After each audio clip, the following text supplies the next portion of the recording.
Jesu Kristu inkosi. Ngiyabingelela Baba ibandla lonke egameni likaJesu. Umama uNxumalo wakamnikazi. Ngicela uqala ngixolise ubaba uThibane. Khona iphutha engalenza ngenxa ye-excitement. Kushuthi ngavuka ekuseni. Manje ekuseni kushuthi ngithole ibhasi ngiyagijima ngiya eHawiki kwakade ngolungisela imali ye-ID. Kushuthi mangabe ngifika khona athi uJesu utshela labantu ngami. Bese mina ngithi kanjani ngisaba. Ngihambe ngicela i-security livuma ngibatshela abantu ngoJesu ehholo bese oyedwa avela singizwe. Beside ukuthi ngicheck-e ama-message ukuthi ubaba uthe singasekho noma nesithize. Ngivele excited baba. Umuntu engithe ngimhlumayeza ngisengitshela nangekhaliso wamukela uJesu. Amazwi ayakhuluma ngalimala kodwa manje uNkulunkulu usethi mina ungifundisa ngengane ukuthi yabo ekhaya ngithi ingane ishayela umthetho. Lo baba uThibande ubaba wasekhaya lethu. Meshawa umthetho usuphakama yehlisa mangabe ekutshela ngesikhathi lalela isikhathi usukwenza izinto ngendlela ofuna ukuthi zenzeke ngayo. Ngoba ngabe sikhonza uNkulunkulu ngezinye izinto ezisheshe ziqatha ngezinye isitha sileku sibambeka. Ubufakazi bami uthe kade ngihlanganisa ngomhla 7 ngihlanganisa 40 years ngangena kwi-fasting ya 40 years. Ya 40 days.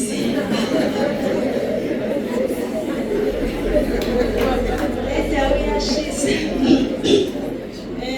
Kulo mkhosi ngibonile uNkulunkulu ekhathini ngisengayibuza ukuthi kanjani ukhuluma kanjani umuntu ngisabhala izolo siseningi izinto nje ngisahlangahlange phezulu kwempilo yami kodwa ngambone uNkulunkulu othembekayo ngamangala. Ngibonga nje ukuba sekhaya lezwi nemfundiso zakhona ngoba kuthe kuleso simo ngikulo mkhosi kwalezi impenduluka ekhaya ezintathu. Esokuqala ubhuti wami wafike wakhipha umkhonto womuntu ozokwazi nginobhoyo owenza umatric na 19 years omunye na 10.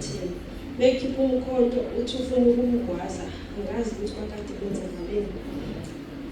Manje yafika ubhoyo uzongibikela uyakhala yini kwenze njani ngithi ubhuti wakho yini nani usefuna ukungibulala nangempela ekhaya. Bese sithi mina ikhula ngizolala phansi ngoba ngihlala kwaNtu bese ngiyolala ubhedi. So isothe ekuseni bese eyasho ukuthi uphinde wafika nembazo sesuzongena.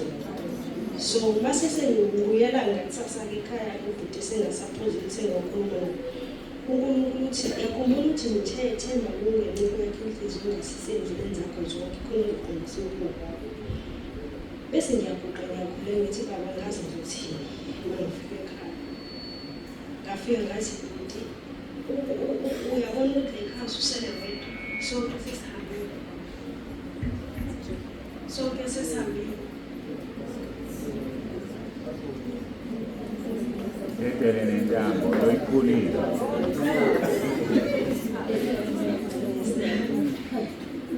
Athi bese ngithi usuzosala wedwa lapha ngathi kwaleli khaya. Manje nalo mshayeli nalo wami mangase ethatha isinqumo sokuthi uyayibulala kuzokwenzakalani uzokuthola nokuthula kwanala abantu ade bekubuka umshaya azange beze bekuze ngoba umuntu usanjalo kodwa at the end engikubonayo la uzovela uboshwe. Ngathi mina thatha uJesu kuyena ezokukhulula kulamaketango ngokusho. Ngase ngimtshela angazange ukuthi ngobuhlakani nalawa amazi ngangiwathatha ngibona ethobe eqhaqhazela. Wayesethena hayi sisengifaka ngiyadinga ukukhululeka ngoba ngiyabona ukuthi kukhulu ukuzokwenza. Enye indaba eyenzekile esibili bekulo ngiphupha-ke nje olalo ngiphupha omunye usisi wesihloko sethu edonsa ibhokisi enye indawo nje engayazi kunezi bebonisayo ukuthi kungozi ukushuthi khona isidumbu befanele siphume ekhaya ngomeni. Mangabe sengimbona lo sisi edonsa ibhokisi sekuyaba sekwenzeka i-incident ubhuti wami omunye useyafika edrobheni uyaphuza uyadawula ahlale ethaveni isikhathi eside kuze kuhle mephuma nankaphana mefika amaphara avele amukela ummese athi afuna ukumgwaza. So kunalento ethi mina ngaleli langa ngikhathazekile ukuthi esihlala kabuyi ngalesi sikhathi kwenzakalani bese kuthi angifuni Jesu.